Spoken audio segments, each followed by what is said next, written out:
temennimiz ve arzumuz odur ki 2014 Mart yerel seçimlerinde de bu güçlü iradenizi devreye sokup bizler hakkında küçümseyici ve art niyetli düşünenleri bir daha mağlup etmeniz, mahcup etmenizdir.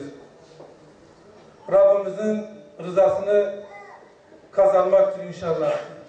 Şu anda tüm kardeşlerime, bacılarıma, abilerime hedefimiz 2014 yerel yönetimler seçimleri olacak. İnşallah Teala şimdiye kadar göstermiş olduğumuz özverili çalışmamızı, gayretlerimizi burada da devreye sokacak ve Rabbimizin de ihsan ve inayetiyle dileğimiz iyi bir başarı yakalamak ve umut bağlamış, bizlere umut bağlamış kardeşlerimize umudu aşılamak olsun inşallah.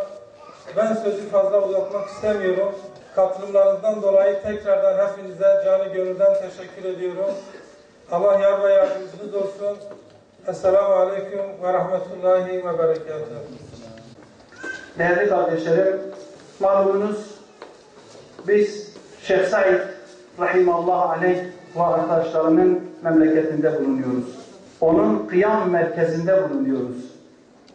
Şeyh Said Rahimallahu Aleyh'in Bingöl'e ve etrafına ne kadar büyük bir ümit bağladığını hepiniz biliyorsunuz. Şeyh Said Rahimallahu Aleyh'in bu münasebetle ruhunun şad olmasını, onun ve arkadaşlarının şehadetlerinin Rabbimiz tarafından kabul buyurmasını, o şehadetlerinin bereketini bize nasip etmesini diliyorum. Yine hakeza hepinizin malumudur ki burada sizler cefakarane bir mücadele verdiniz. En sıkıntılı, en dağdağalı zamanlarda aziz şehitlerinizi verdiniz. Şeyh Said'den sonra belki bu bölgede şehitlerin kanı olarak belki dökülen ilk kan elhamdülillah sizin kanınız oldu. Şehit Ziya'nın ve Süleyman'ın ruhunun da şad olmasını burada diliyorum. Rabbim bizi onların hayrından mahrum etmesin inşallah. Bir de aziz kardeşlerim, sizler İslam davası uğruna, kendi davanız uğruna mücadelenizi verirken ne çileler çektiğinizi çok iyi biliyoruz. Sizin feryat ve figanınız, işkenceler altındaki iniltileriniz şu an bu dağlar, bu taşlar şahitlik verebilirler. Ve yine hakeza belki ilk Yusufi medresenin mihmandarlığını da yine sizler burada yaptınız. Seccadelerde uzun uzun gözyaşlarıyla beraber duaların bereketi yine burada olmuştur. Bu münasebetle biz burayı önemsiyoruz. Burası bizim memleketimiz. Bizim davamızın memleketi. Burada kanımız, gözyaşımız, emeğimiz, fedakarlığımız vardır elhamdülillah. Biz bunların tümünü Rabbimiz için yaptık.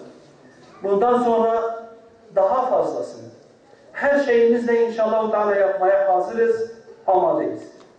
Kardeşlerimiz, bacılarımız can gönülden buna hazır olduklarına şahit oluyoruz. Evet değerli kardeşlerim.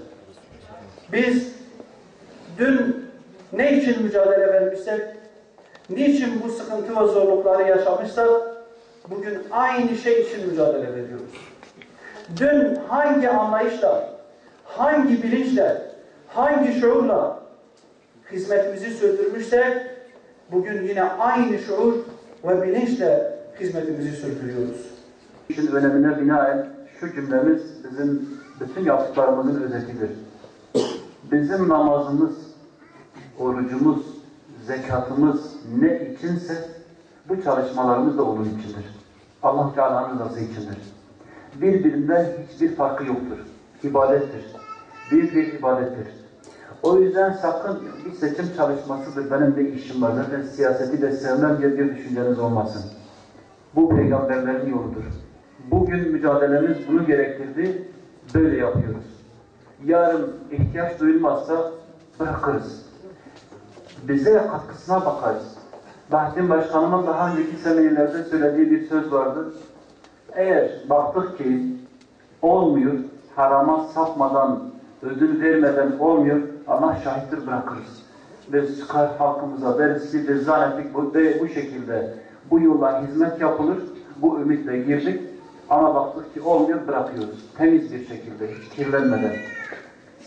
O yüzden ümitlerimiz vardır. Şimdilik beklentilerimiz vardır. O beklentilerimiz de imkan sahibi olmak için değildir.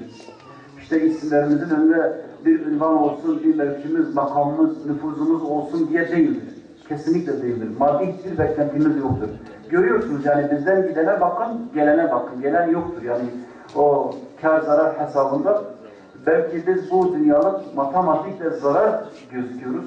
Zararda gözüküyoruz, eksi gözüküyoruz ama bilin ki kesinlikle biz zararda değiliz. Bu işe matematik gözüyle bakmayın. Biz çıkacağız, bu ziyaretlerimizi yapacağız. Seçim sonuçları açıklandığında eğer hiçbir belediye bile kazanmamışsak biz zararda değiliz. Bunu hiç unutmayın. Geçen ay itibariyle Diyarbakır'da 20.000'den fazla ziyaret yapıldı. 20.000 eve gidildi. Batman'da 6.000 civarında, 7.000 civarında. Van'da 4.000-5.000 civarında. Ağrı'da 3.500. Şimdi bunları bir toplayın. 30.000'lere, 40.000'lere varıyor. Bu daha Bismillah ilk dışarı çıkışımızdı. Daha düzenimizi sağlayamamıştık. Allah'ın izniyle biz bütün evlere, seçime gireceğimiz her yerdeki bütün evlere birer, ikişer, üçer, beşer sefer gideceğiz.